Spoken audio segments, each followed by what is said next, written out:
걸음과 가정 위에 하나님의 놀라운 복과 은혜가 가득하게 되시기를 주님의 이름으로 간절히 축원합니다. 오늘 말씀의 제목은 순전한 사랑으로 가득 채워야 살아난다 라고 하는 제목으로 하나님 말씀을 같이 함께 나누도록 하겠습니다.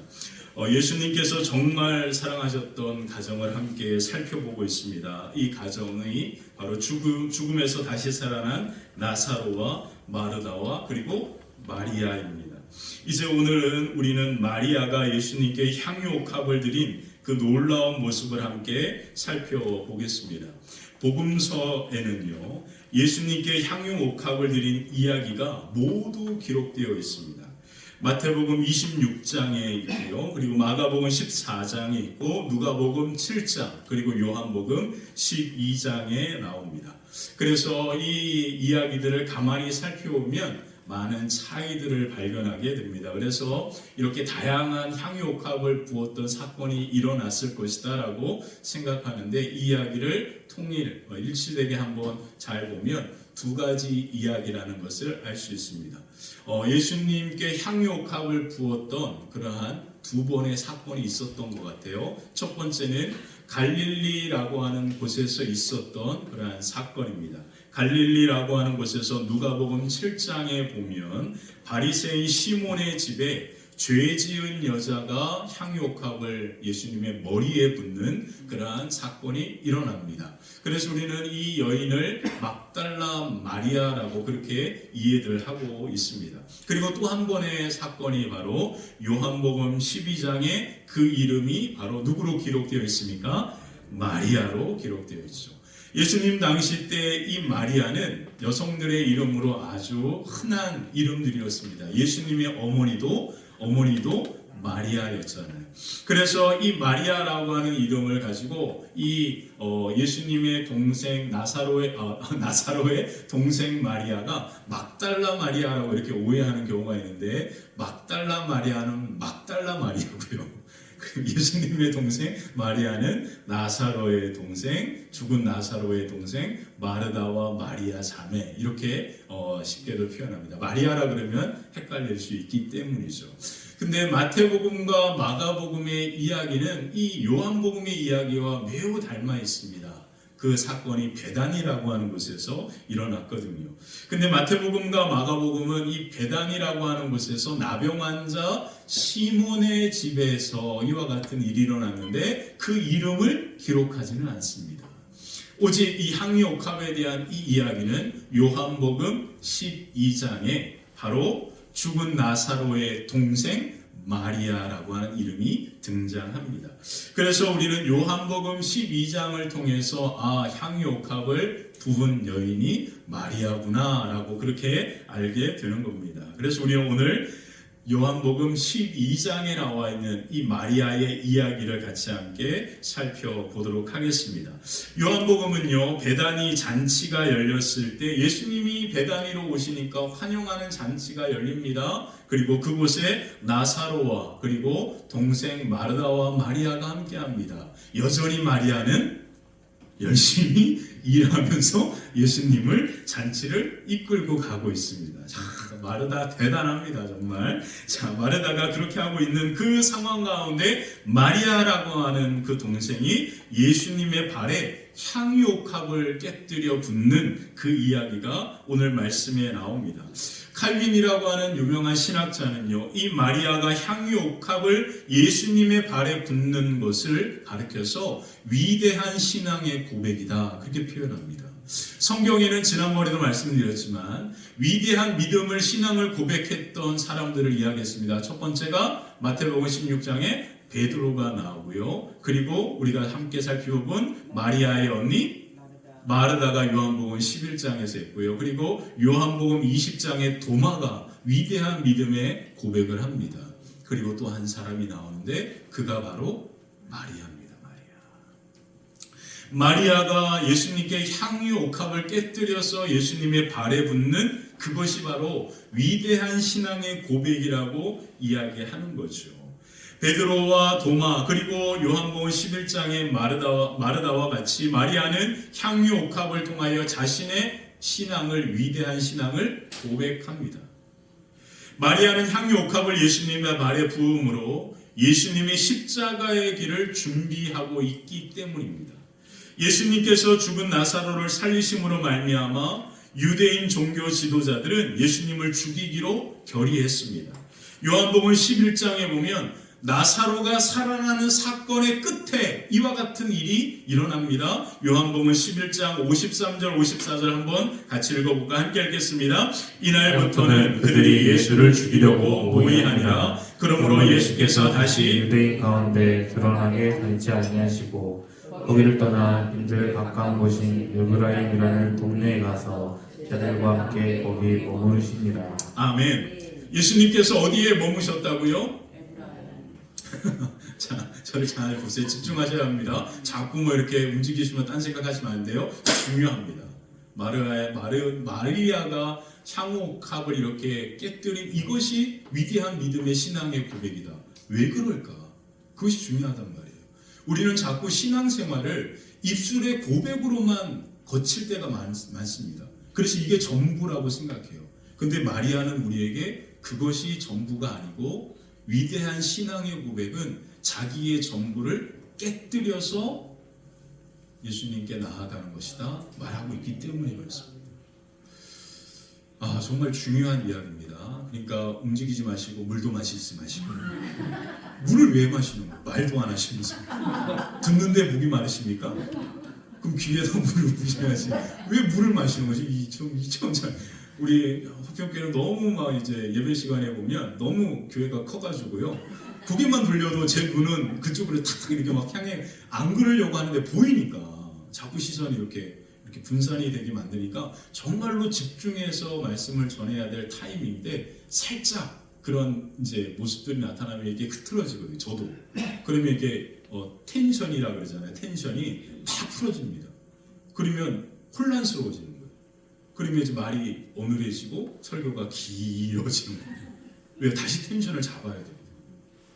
그래서 예배 시간이 긴 이유는 단언합니다. 예배 듣는 여러분들이 자꾸 이렇게 몸을 떠시고 물을 왜 마시는 거예요? 물을 말은 제거하는데 나 정말 궁금했어요. 이제 얘기가 나왔으니까 한번 여쭤보려고 여러분들이 여쭤보려고 물을 왜 마시세요? 미리 드시고 오시면 되잖아요. 말도 안 하시면 듣고만 계신데 왜 물을. 그래서 예배실에 오실 때는 먼저 다 드시고 그리고 이렇게 예배실에 잘 예배에 집중하시면 좋겠어요. 그리고 설교 예배가 그렇게 길지 않잖아요. 1시간 반이면 뭐 아무것도 아니잖아요. 중국이나 이런 태국 이런 데 가면 2시간씩 막 드리는데 그래도 아무렇지도 않습니다. 집중해서 막 말씀 듣는 모습들을 볼 수 있어요. 자, 이제 그렇습니다. 자, 다시 시작할게요.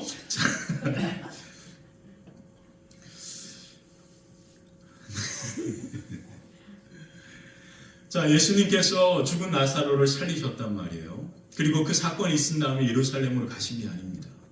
예수님을 죽이려고 하니까 잠시 몸을 피해서 에브라임이라고 하는 들로 피하여 나아갑니다. 그리고 에브라임이라고 하는 빈들에서 그 광야에서 머무시면서 어느 정도의 몇 개월의 시간을 보내시다가 예수님께서 이제 예루살렘을 향하여 올라오십니다. 그 이유를 성경은 뭐라고 이야기하냐면 6월절 명절을 지키기 위해서다라고 표현하고 있습니다. 그래서 오늘 본문의 말씀의 시작이 이렇게 되는 거예요. 1절 같이 한번 읽어볼까요? 1절입니다. 6월절 엿새 전에 예수께서 베다니에 이르시니 이곳은 예수께서 죽은 자 가운데서 살리신 나사로가 있는 곳이라. 아멘. 예수님은 베들레헴에 오실 때면 언제나 그렇게 하셨던 것처럼 사랑하는 가정 나사로와 마르다 마리아의 집에 머무시기 위해서 올라오셨습니다. 그런데 이번에는 좀 다르다라는 거예요. 예수님은 바로 이 예루살렘의 유월절을 지키러 오신 이유는 바로 비아 돌로로사 십자가의 길을 걸어가기 위해서였습니다. 이전에 예수님께서 베다니 나사로의 집에 여러 번 들리셨던 그때와는 전혀 다른 상황입니다. 이제 예수님은 마지막 인생의 한 걸음을 십자가의 걸음을 걷고 있는 겁니다. 그 십자가의 길을 걸어가기 위해서 지금 예루살렘에 오시는 길에 어김없이 누구의 집에 들린 겁니까? 배단이 나사로의 집에 들린 겁니다. 마리아는 예수님께서 십자가를 지시기 위하여 지금 우리 집에 이곳에 왔다라는 사실을 너무나 잘 알고 있었습니다. 그래서 마리아는 자신의 전부인 순전한 나드 향유옥합을 깨뜨려서 예수님의 발에 부으면서 예수님의 십자가의 길을 준비하고 있는 겁니다. 마리아의 행동은 예수님을 향한 사랑입니다. 자신이 얼마나 예수님을 사랑하는지를 잘 보여주고 있습니다. 다시 말해서 이 사랑의 고백에서부터 예수님과 함께 걸어가는 십자가의 길이 시작된다라는 거예요. 우리는 예수님과 함께 우리의 삶이 나아가기를 기대합니다. 근데 오늘 마리아의 이 이야기는 우리에게 예수님과 함께 걸어가는 십자가의 길의 출발은 예수님을 향한 사랑의 고백에서부터 시작된다 말하고 있습니다. 사랑하는 성도 여러분, 날마다 임마누엘의 주님과 함께 동행하길 원하십니까? 그러면 가장 먼저 예수님께 여러분들의 마음의 사랑의 고백을 드리십시오. 그때부터 예수님과 함께 걸어가는 십자가의 길이 시작되는 겁니다. 게리 체프먼이 쓴 5가지의 사랑의 언어라고 하는 작은 책이 있습니다. 아주 좋은 책인데요. 꼭 한번 읽어보셔야 합니다. 이 5가지 사랑의 언어에 대해서 이야기하면서 이 게리 체프만은 5가지 사랑의 언어를 이렇게 표현합니다. 인정하는 말, 함께하는 시간, 선물, 봉사, 스킨십. 그러니까 같이 함께 이렇게 안아주고 어루만져주고 토닥여주고 악수도 하고 이와 같이 하는 것이 바로 사랑의 언어다라고 그렇게 5가지를 이야기합니다. 체프만은 이 책에서 사람들은 서로 사랑해서요 자신의 언어로 사랑을 표현한다는 거예요. 자신의 언어로 상대방에 대한 사랑을 표현하니까 바로 그 사랑의 언어가 상대방의 입장에서는 사랑의 언어로 들리지 않는 것이 문제입니다. 나는 정말로 내 아들을 사랑해서 이렇게 사랑의 언어를 표현하는데 그 아들의 입장에서는 그 어머니의 사랑이 사랑의 언어로 느껴지지 않는 거예요. 그래서 사랑의 언어가 충돌이 일어나면서 사랑하는 관계가 깨지고 아파하는 그러한 문제들이 발생한다라고 그렇게 이야기합니다. 그러면서 게리 체프만은 이런 말을 하는 거예요. 상대방이 사랑받는다고 느끼는 그 사랑의 언어를 알아야 한다라고. 그게 진짜 사랑의 언어다라고 이야기하는 거예요. 내가 원하는 사랑의 언어로 그 사랑을 표현하는 게 아니라 상대방이 원하는 그 사랑의 언어가 무엇인지를 알고 그렇게 그 상대방의 사랑의 언어에 맞게 나의 사랑을 표현해야만 그 사랑이 그대로 전달되어 진다라는 거예요. 근데 우리는 다 어떻게 생각하죠? 내 입장에서 내가 원하는 언어로 그 사랑을 표현하니까 문제가 발생하는 겁니다. 지금 마리아가 그와 같이 하고 있는 거예요. 마리아는요, 예수님의 입장에서 예수님의 사랑의 언어에 맞춰서 지금 그 사랑을 예수님께 표현하고 있는 겁니다. 지금 예수님은 왜 그곳에 오셨습니까? 십자가를 지시기 위하여 그곳에 왔거든요. 그렇게 십자가를 지시기 위하여 마지막 길을 걸어가고 있는 그 예수님의 입장에서 마리아가 그 예수님을 알고 그것을 믿고 그리고 그 예수님의 원하는 사랑의 언어에 맞게 향유옥합을 깨뜨려가지고 그 사랑을 표현하고 있는 겁니다. 그래서 마리아는 예수님의 십자가의 길을 준비하고 있습니다. 예수님의 마리아의 그 사랑의 언어를 너무나 기쁘게 받으시는 거예요. 그래서 예수님은 마리아의 모습에 대하여 이렇게 말씀하신 겁니다. 7절 한번 보겠습니다. 함께 읽을게요. 예수께서 이르시되 그를 가만두어라. 장래할 날을 위하여 그것을 간직하게 하라. 아멘. 그렇게 지금 예수님도 그 마리아의 사랑의 언어를 너무나 기쁘게 받으시면서 지금 마리아가 하는 것은 내가 걸어갈 십자가의 길을 준비하는 것이다 라고 말하는 거죠. 그리고 순전한 나드의 향기가 그 집에 가득 채워지면서 그곳에 있던 수많은 사람들이 예수님을 믿게 되는 엄청난 생명이 사는 역사가 일어나게 된 겁니다. 아마도 요한은요, 이 베다니에서 믿음의 놀라운 역사를 이루었던 가정을 이 나사로의 가정이라고 우리에게 말해주는 거예요. 그 마지막 사람이 누굽니까? 마리아입니다. 마리아가 한 건 뭡니까? 예수님의 사랑의 언어에 맞춰서 그 향유옥합을 깨뜨려서 예수님의 그 마지막을 준비하는 그 사랑의 향기가 그 가정을 가득 채웠던 것처럼 베다니를 살게 했던 그 사람이 바로 마리아였다라고 이야기하고 있는 겁니다. 사랑하는 성도 여러분, 여러분들의 가정이 바로 여러분들이 예수님의 사랑의 언어로 그 사랑을 표현할 때, 그 순전한 사랑이 여러분들의 가정을 가득 채울 때 생명이 사는 놀라운 역사가 여러분들의 가정 위에도 가득하게 되시기를 주님의 이름으로 간절히 축원합니다. 아멘. 우리는 요번 한 주 이 나라의 민족의 엄청난 역사적인 사건을 목격했습니다. 그런데 우리가 해야 할 것은 뭐냐면 우리 화평교회가 이 순전한 사랑의 향기로 이곳을 가득 채우면 바로 우리 화평교회를 통하여 이 나라의 이 민족이 사는 놀라운 역사가 임하게 될 줄 믿습니다. 우리가 바로 그것을 오늘 해야 하는 것이죠. 자, 그래서 오늘 본문을 통해서 예수님을 향한 마리아의 사랑의 모습을 함께 살펴보도록 하겠습니다. 첫 번째, 예수님의 사랑을 알고 사랑으로 반응합니다. 예수님의 사랑을 먼저 뭐 해야 돼요? 알아야 돼요. 그래야 사랑으로 반응하는 겁니다. 마리아는요, 예수님의 십자가의 죽음을 믿었습니다. 부활에 대한 말씀은 이해할 수 없었지만 예수님께서 다시 죽음의 위협 가운데 예루살렘에 오신 이유는 십자가를 지기 위함이다라고 하는 것을 마리아는 알고 믿고 있습니다. 마리아는 예수님의 놀라운 사랑을 알고 그 사랑에 대하여 오늘 이렇게 반응하고 있는 거예요. 3절을 같이 한번 읽어볼까요? 3절입니다. 마리아는 지극히 비싼 향유 곧 순전한 나드 한 건을 가져다가 예수의 발에 묻고 자기 머리털로 그의 발을 닦으니 향유 냄새가 집에 가득하더라. 마리아가 본 순전한 나드, 그 향유를 순전한 나드라고 표현하는데요. 이 나드는 뭐냐면 히말라야라고 하는 지역에 있는 높은 고산 지대에 있는 식물의 뿌리에서 뽑아낸 향수입니다. 엄청나게 비싼 외제 향수예요. 근데 그 향수의 가치가 얼마냐고 그렇게 유다가 잘 이야기하고 있습니다. 300 뭐라고요? 데나리온이다. 한 데나리온은 당시 한 노동자의 하루의 일당이었습니다. 그러면 오늘로 계산하면 바로 300 데나리온이라고 하는 말은 무슨 뜻이에요? 1년 연봉입니다. 연봉. 돈 얘기하니까 저를 쳐다보세요.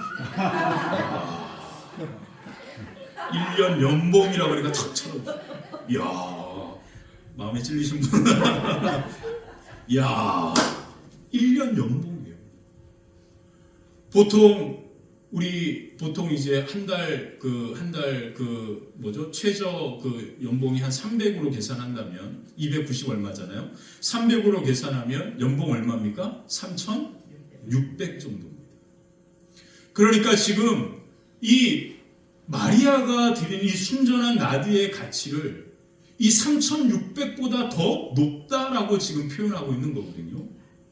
그러니까 향유옥합은 마리아의 뭐라고 이야기하는 거예요? 전 재산, 자신의 전부라고 하는 뜻이에요. 여러분 부담스러워하지 마세요. 오늘 여러분들에게 이것을 요구하시는 게 아니에요. 하나님은 어쨌든 마리아는 지금 자기의 전부, 전 재산을 그렇게 깨어서 예수님의 그 십자가의 길을 준비하고 있는 겁니다. 다른 말로 표현하면 그렇게 그 예수님의 사랑 앞에 사랑으로 반응하고 있습니다. 가치로 따질 수 없는 그렇게 비싼 건데 이것을 가치로 따진다면 이 말씀을 오해하는 겁니다. 바로 값으로 매길 수 없다라는 뜻이겠죠. 그 말은 마리아의 전부를 드렸다라는 의미입니다. 그렇다면 가장 중요한 것은 뭘까요? 왜 마리아는 그것을 자신의 전부를 예수님께 드렸을까요? 그 이유는 단 하나, 예수님을 사랑하기 때문입니다. 설명이 필요 없어요. 그냥 예수님을 사랑하기 때문입니다. 마리아는 예수님께서 자신을 향한 사랑이 얼마나 큰지를, 그 가치가 얼마나 위대한지를 마리아는 너무나 잘 알았습니다. 그리고 그 사랑을 알게 되니까 그 사랑 앞에 자신의 전부를 그렇게 드리고 있습니다. 그리고 자신의 전부를 드리면서 자신의 사랑을 표현하고 있습니다. 마리아가 예수님께 드린 최고의 사랑은 자신의 전부를, 순전한 마음을, 그 사랑을 예수님께 드린 것입니다. 마리아가 순전한 아들을 예수님의 발에 붓기 시작합니다. 그러려면 어떻게 해야 되죠? 마리아가 예수님 앞에 엎드려야 되잖아요. 나도 향유국합을 이제 들고 듭니다. 그리고 아주 귀하고 비싸기 때문에 아주 이렇게 향기가 밖으로, 향수 아시죠? 압착해서 밀봉을 해야 되기 때문에 이것을 딱 깨뜨려 가지고, 그리고 지금 어디에 가는 거예요? 예수님의 발 앞으로 가는 겁니다. 제가 숙이면 잘 안 보이시면 예수님 발이 있습니다. 그래서 지금 예수님의 발을 바라보면서 향유를 탁 붓는 거예요. 향유를 예수님의 발에 부었을 때 그때 어떤 일이 일어났냐면 바로 마리아의 눈에 무엇이 보였을까요? 예수님의 발이 보인 거예요. 발. 예수님의 발이 보입니다. 그리고 그 위에 향유를 부으려고 하는 순간 예수님의 그 샌들을 신고 있었던 그 발에 수많은 상처 자국들이 보입니다. 근데 그 발은 어떤 발입니까? 지금 나를 위하여 십자가의 길을 걸어가고 있는 예수님의 발이잖아요. 그 예수님의 상처난 발을 보면서 마리아의 눈에서 눈물이 떨어지기 시작하는 거예요. 눈물이 하염없이 흘러내립니다. 그 상처난 그 예수님의 발을 보면서. 그렇게 예수님의 상처난 발을 향유로 붓는 것이 아니라 마리아의 눈물이 그 발을 적시는 겁니다.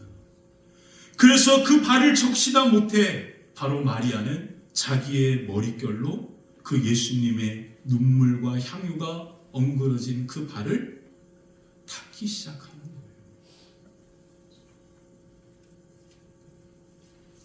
마리아는 예수님께서 걸어가시는 그 상처난 수많은 상처의 흔적으로 가득한 그 발을 눈으로 바라보면서 눈물과 향유로 범벅이 된 그 발을 바로 자기의 머릿결로 닦고 있는 겁니다.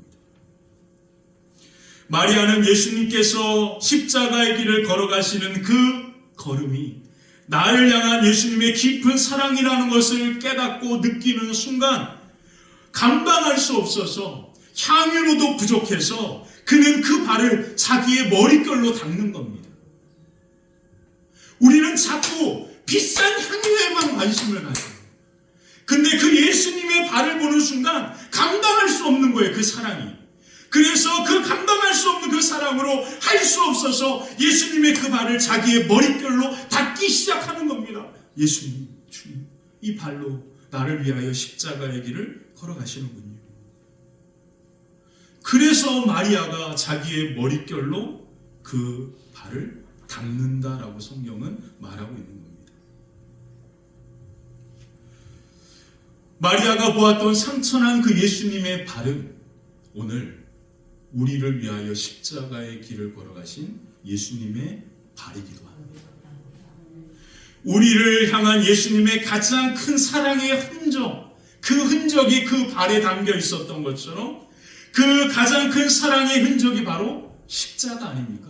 십자가가 의미하는 것은 이 십자가가 아니라 이 십자가의 길을 걸어가신 그 상처나 모난 발을 의미하는 거죠.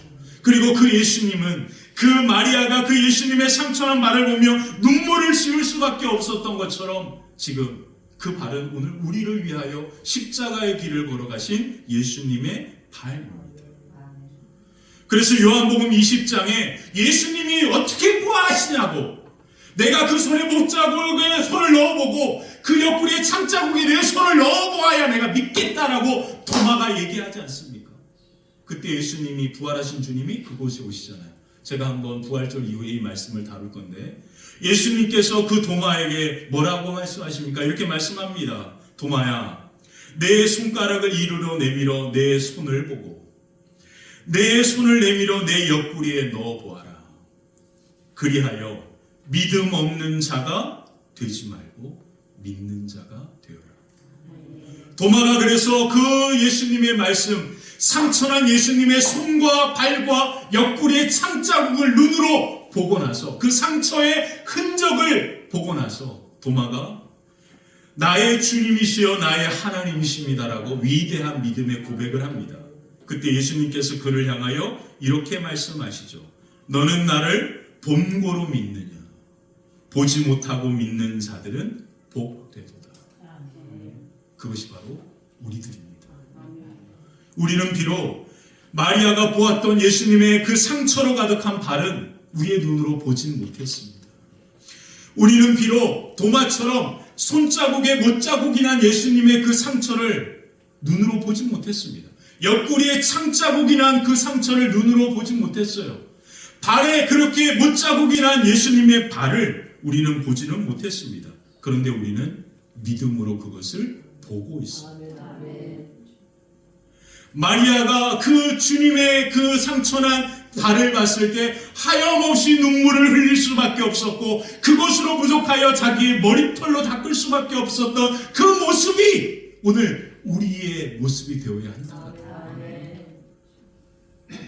예수님은 마리아에게 특별한 사랑을 베풀어 주신 게 아닙니다. 예수님이 십자가의 길을 걸어가신 그것은 오늘 우리를 향한, 우리 한 사람 한 사람을 향한 예수님의 사랑의 걸음이기도 하죠. 그렇다면 왜 우리는 마리아처럼 그렇게 믿음으로 그와 같은 사랑의 언어로 그렇게 예수님의 사랑 앞에 반응하지는 못하고 있죠? 그 이유가 뭘까요? 그 이유는 뭔지 아십니까? 주님을 향한 사랑의 언어가 나 중심의 언어로 표현하기 때문에 그런 겁니다. 우리는 내가 생각할 때 열심히 하는 그것이 주님을 사랑하는 것이다라고 생각하면서 그렇게 하는 거예요. 오늘 마리아는요, 예수님의 입장에서 사랑의 언어로 그 사랑을 표현하고, 그리고 그 사랑의 향기가, 순전한 사랑의 향기가 그 집에 가득하여 생명이 사는 역사가 일어났던 것처럼, 저는 우리 사랑하는 성도님들이 내 중심의 사랑으로 예수님의 사랑을 그렇게 반응하지 않았으면 좋겠어요. 예수님이 나에게 지금 무엇을 원하는지, 예수님이 지금 나를 향하여 어떤 사랑을 받기를 기대하고 계시는지, 그것을 우리가 생각하면서 고민하면서 기도해야 하지 않습니까? 그것을 모르면 기도해야죠. 왜 지금까지 내가 그렇게 생각하고 했던 그대로 그렇게 살아가십니까? 예수님이 원하는 사랑이 뭐냔 말이에요. 우리에게. 그것을 생각하셔야죠. 마리아는 그것을 생각했고, 그리고 그 사랑으로 가슴을 채웠고, 그리고 그 사랑 앞에 향유옥합을 깨뜨리는 그 사랑으로 반응했고, 근데 그 사랑으로 반응하다 보니까 예수님의 상처난 그 발이 눈에 보이고, 그 발이 보이니까 눈물이 떨어지고, 눈물이 떨어지는 것을 너무나 감당할 수 없어서 자기의 머릿결로 그 발을 닦았다. 사랑하는 성도 여러분, 오늘 우리가 십자가의 길을 함께 걸어가고 있는 이때에 이 마리아가 보여준 순전한 사랑의 모습이 저와 여러분들의 모습이 되시기를 주님의 이름으로 간절히 축원합니다. 저는 정말 소원하는 것은 우리 화평교회가 그 순전한 사랑으로 가득 채워졌으면 좋겠어요. 목사님, 저 전에 있던 교회에서 이렇게 안 했는데, 이런 말 절대 하시면 안 됩니다. 우리가 그런 말 한다는 게 아니라 우리 화평교회는 너무나 좋은 분들이지.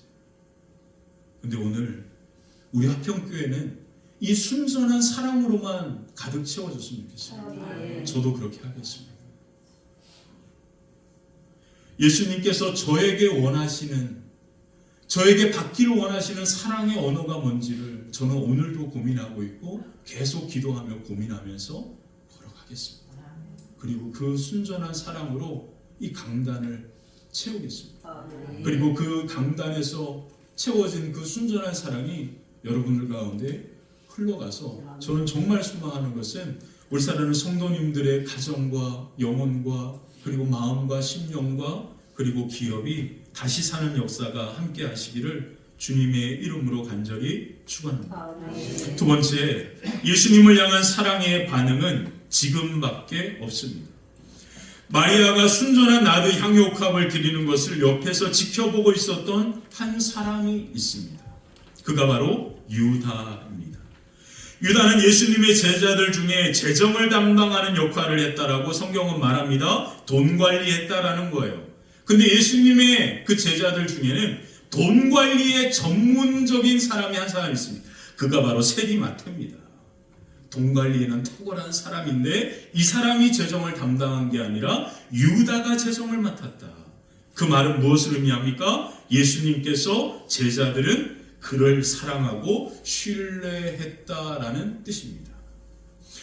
유다가 마리아의 행동에 대하여 오늘 성경에 이렇게 성경은 말하고 있는데요. 우리 5절 같이 한번 읽어볼까요? 유다의 말입니다. 함께 읽겠습니다. 이 향유를 어찌하여 300데나리온에 팔아 가난한 자들에게 주지 아니하였느냐 하니. 아멘. 유다의 말은 무엇을 의미합니까? 유다는 가난한 사람들을 생각한 것이 아닙니다. 요한은 그래서 그의 행동을 이렇게 분석합니다. 바로 뭐라고요? 그는 도둑놈이다. 기가 막힌 말이에요. 자, 그렇다면 유다의 말이 의미하는 것은 무엇일까요? 유다는 예수님께서 십자가의 길을 걸어간다라고 하는 것을 믿지 않고 있습니다. 그것이 문제입니다. 예수님은 이미 3번이나 제자들에게 십자가와 부활에 대하여 말씀하셨습니다. 그리고 죽은 나사로를 살리심으로 말미암아 부활한다라는 것이 어떤 것인지를 눈으로 직접 목격하게 해주셨습니다. 유다라고 하는 그 제자가 성경에 가장 처음 기록된 것은 마태복음 10장입니다. 마태복음 10장에 보면 12제자의 명단에 유다의 이름이 기록되어 있습니다. 가룟 유다라고. 그때부터 이 유다는 언제 예수님의 제자가 됐는지는 성경은 말하지 않습니다.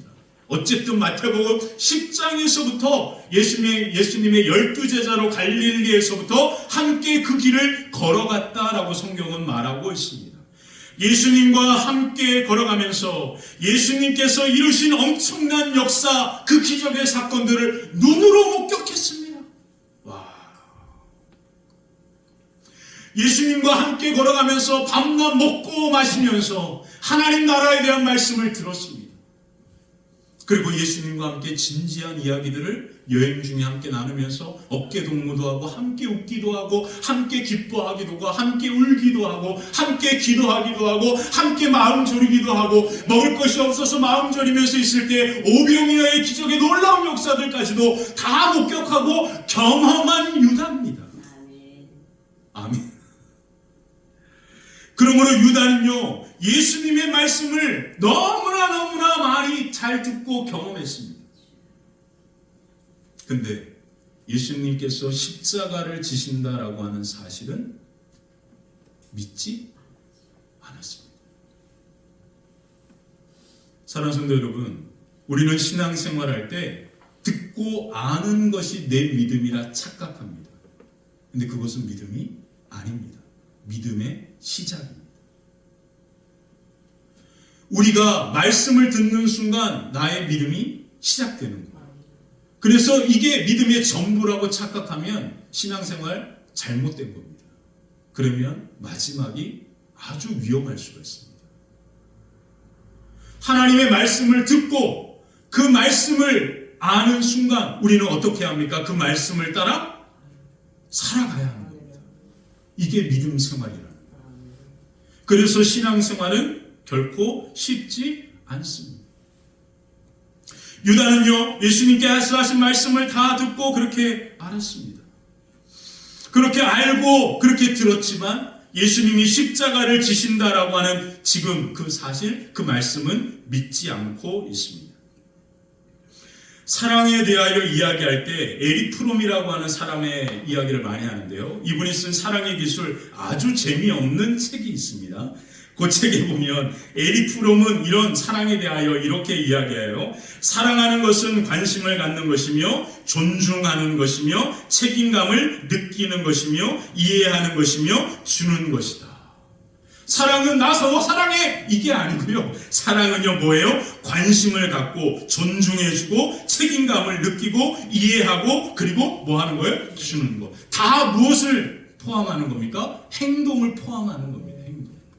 그래서 사랑은 말에서 언어에서 끝나면 안 되고 내 손과 발과 눈과 모든 몸으로 그것이 뭐 해야 되는 거예요? 표현돼야 돼요. 남편이 가정을 이루고 그리고 가정과 아내와 자녀들을 너무 사랑한다라고 이야기합니다. 근데 밖에 나가서 일은 안 해요. 그럼 우리는 뭐라고 이야기해야 되죠? 사랑 많은 남편이네? 가장이네? 이렇게 얘기합니까? 아니잖아요. 아버지가 가정과 아내와 우리 자녀들을 사랑하니까 그 자녀들을 사랑하고 그 아이들을 가정을 먹여 살리기 위해서 밖에 나가서 열심히 땀을 흘리면서 일합니다. 이게 바로 사랑이라고 하는 거예요. 에릭 프롬이 사랑하는 것을 해서 보면 유다는요 예수님을 사랑하지 않고 있는 겁니다. 예수님께 대한 관심도 없고요. 지금 왜 예수님께서 다시 예루살렘으로 가시는지에 대한 그러한 관심조차 두지 않습니다. 예수님께서 하신 말씀에 대한 존중도 없습니다. 예수님께서 십자가의 길을 걸어가시는 것에 대한 아무런 책임감도 없습니다. 나와는 아무 상관이 없는 거예요. 예수님께서 왜 십자가의 길을 걸어가시는지 그 사랑과 힘든 마음을 이해하지 못합니다. 그리고 예수님께 아무것도 주려고 하지 않습니다. 자신의 마음까지도 주지 못하는 유다의 모습을 보면 에릭 프롬이 분석한 그 사랑에 대한 분석에서 보면 바로 유다는 예수님을 사랑하지 않는 겁니다. 그러므로 유다는 지금 예수님을 사랑하고 있지 않습니다. 그리고 제자들도 마찬가지였습니다. 그리고 지금 우리도 이와 같습니다. 여러분 혹시 재미있는 이솝우화 이야기 잘 아시죠? 여러분들이 잘 아실 이솝우화인데 원래 이 이솝우화는 아이소피카라고 하는 사람이 BC 6세기에 이렇게 이 이야기들을 만든 겁니다. 엄청 오래된 이야기들이에요. 그래서 사람의 삶과 인생에 대한 것을 동물에 비유해가지고 이야기들을 만들어서 그렇게 남겼습니다. 이 아이소피카라고 하는 사람이 바로 우리가 잘 아는 이솝이라고 우리가 알고 있는 거예요. 이 아이소피카는 노예였습니다. 노예. 그래서 노예로 잡혀와서 노예의 신분으로 그렇게 살았는데 이 사람은 타고난 이야기꾼이었어요. 그래서 이야기를 너무 잘하는 거예요. 그래서 그 이야기가 바로 지금까지 전해져 오는 겁니다. 무려 2600년이 지난 지금은 뭐 사람들 책으로도 만들어서 아이들에게 이야기해 주잖아요. 그 이솝 이야기 중에 혹시 이 이야기 아십니까? 여우와 두루미. 혹시 아세요? 여우가 두루미를 자기 집에 초대합니다. 그래서 두루미가 이제 여우의 집에 이렇게 방문하게 돼요. 그래가지고 식탁에 이렇게 같이 앉았는데 식탁 위에 커다란 접시가 하나 놓여 있는 거예요. 그리고 접시 위에는 수프가 있는 거예요. 근데 두루미는요 부리가 길기 때문에 그 접시에 담겨있는 수프를 먹지 못합니다. 어떻게 해서든지 여우가 차려준 거니까 먹으려고 막 발버둥 치는 모습을 여우가 지켜보면서 환하게 웃으면서 자기 접시에 있는 수프를 맛있게 먹습니다. 이게 그 이야기예요. 그러다가 두루미가 인사하고 여우의 집에서 나와서 이제 어느 날 여우를 만나서 여우야 우리 집에 한번 와 초대하는 거예요. 기가 막히죠? 그래서 여우도 두루미가 초대했으니까 두루미의 집에 가는 겁니다. 잘 아시죠? 두루미의 집에 딱 갔더니 식탁 위에 뭐가 있는 거예요? 크다란 유리병이 놓여있는. 이게 뭐지? 그랬더니 그 유리병 안에 뭐가 있어요? 수프가 담겨있는 겁니다. 여우는 입이 짧아가지고 그 병에 입을 집어넣지 못하니까 어떻게 해서든지 먹어보려고 발버둥 치다가 그렇게 한참 애쓰고 있습니다. 근데 식탁 테이블 반대편에 두루미가 애쓰는 여우를 바라보면서 웃으면서 자기 부리로 그 병에 탁 넣어서 맛있게 스프를 빨아먹는 거예요.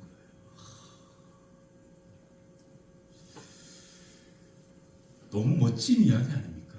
이게 바로 우리입니다. 우리. 예수님 사랑하세요?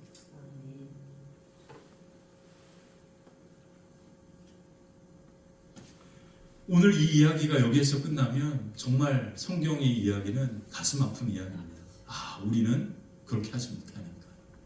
그래서 예수님이 이 말씀을 하신 겁니다. 예수님께서 유다를 향하여, 제자를 향하여, 오늘 우리를 향하여 이렇게 말씀하십니다. 자, 요한복음 12장 7절 8절 같이 한번 보도록 할게요. 7절 8절입니다. 함께 읽겠습니다. 예수께서 이르시되 그를 가만두어 나의 정리할 날을 위하여 그곳을 간직하게 해라. 가난한 자들은 항상 너희와 함께 있거니와 나는 항상 있지 아니하리라 하시니라. 아멘. 예수님께서 하신 이 말씀의 핵심은 뭡니까? 바로 예수님을 사랑하는 시간은 뭐밖에 없다? 지금밖에 없다라는 뜻이에요. 이 말씀을 우리는 이렇게 이해합니다. 그래서 지금 당장 내가 예수님을 사랑해서 무엇인가 그 사랑 앞에 반응해야지라고 그렇게 우리는 생각할 수 있습니다. 예수님은요, 오늘 우리를 향하여서 바로 지금 너희는 나를 사랑해야 한다. 나를 사랑하는 것은 바로 지금밖에 없다라고 그렇게 말씀하고 있는 것 같아요. 근데 이 말씀을 바꾸어 생각해 보면 뭐냐면 예수님은 지금 우리를 뭐하고 있다라는 뜻이에요? 사랑하고 있다라는 뜻인 겁니다. 내가 지금 너를 사랑하고 있어. 그러니까 그 사랑을 알고 그 사랑 앞에 반응하면 돼. 이거거든요. 우리는 예수님을 사랑하는 것이 지금밖에 없구나, 그래서 지금 뭐라도 해야겠다라고 이렇게 이해하는데 예수님의 이 말씀의 핵심은 뭐냐면 내가 지금 너를 사랑하고 있다. 내가 지금 너를 사랑하고 있다. 우리를 사랑하고 있다. 우리와 함께하고 있다. 그리고 내가 너의 기도를 듣기를 원한다. 그리고 너의 마음을 나에게 나누어 주기를 원한다라고 하는 예수님의 말씀으로 우리가 이해해야 합니다. 그래서 히브리서 13장 8절에 예수님은 히브리서는 이렇게 말합니다. 예수 그리스도는 어제나 오늘이나 영원토록 뭐하시다? 동일하시다. 예수님께서 우리를 향한 사랑은요 2000년 전에 십자가로 끝난 게 아닙니다. 오늘도 여전히 그렇게 우리를 사랑하고 있는 겁니다. 앞으로도 그렇게 사랑하시고 영원히 주님 앞에 가는 그날까지 우리를 그렇게 사랑하시는 줄 믿습니다. 그래서 고린도후서 6장 2절에 사도 바울은 이렇게 이야기합니다. 내가 은혜 베풀 때에 너희에게 듣고 구원의 날에 너를 도왔다 하셨으니 보라 지금은 은혜 받을 만한 때요 보라 지금은 구원의 날이다. 그러므로 우리가 오늘 이 말씀이 우리에게 의미하는 바는 뭐냐면 예수님이 오늘 우리를 그렇게 사랑하신다라는 것을 우리가 알길 원하시는 예수님의 말씀입니다. 그리고 예수님은 그 유다가 마지막 바로 입맞춤의 이별의 키스를 할 때까지 그 유다를 그때까지 사랑하셨습니다. 그러므로 우리가 예수님을 사랑하는 그 사랑도 바로 지금밖에 없어요. 근데 그 사랑이 어떻게 가능하냐면 지금도 예수님은 2000년의 십자가의 길을 걸어가셨던 그 사랑으로 여전히 우리를 그렇게 사랑하고 있다. 이것을 우리가 알고 우리가 믿을 때 마리아처럼 그런 사랑의 반응까지 하게 되는 겁니다. 그리고 그 마리아의 그 사랑의 향기가 온 집에 가득하였던 것처럼 우리의 사랑의 향기가 우리 교회를 채우고 우리의 가정을 채우고 하나님의 놀라운 생명이 사는 역사가 저와 여러분들의 걸음 위에도 가득하게 될 줄 믿습니다. 그래서 3절 우리 같이 한번 읽고 마치도록 하겠습니다. 3절입니다. 마리아는 지극히 비싼 향유 붓고 순전한 나를 한 근을 가져다가 예수의 발에 붓고 자기 머리털로 그의 발을 닦으니 향이 냄새가 집에 가득하더라. 예수님은 오늘도 여러분들을 죽기까지 사랑하십니다. 그 사랑은 조금도 변함이 없습니다. 예전에 예수님을 그 사랑을 느꼈던 그 사랑만 기억하지 마시고 오늘 그 사랑을 우리가 맛보고 경험하고 누려야 합니다. 그리고 그 사랑 앞에 우리가 우리의 마음으로 사랑에 반응을 할 때 그 아름다운 순전한 사랑의 냄새가 우리의 삶과 가정을 살리고 우리 화평교회를 살리고 그리고 이 나라 이 민족을 살리고 하나님의 거룩한 영광 역사를 이루며 나아가게 될 줄 믿습니다. 기도하겠습니다. 좋으신 하나님,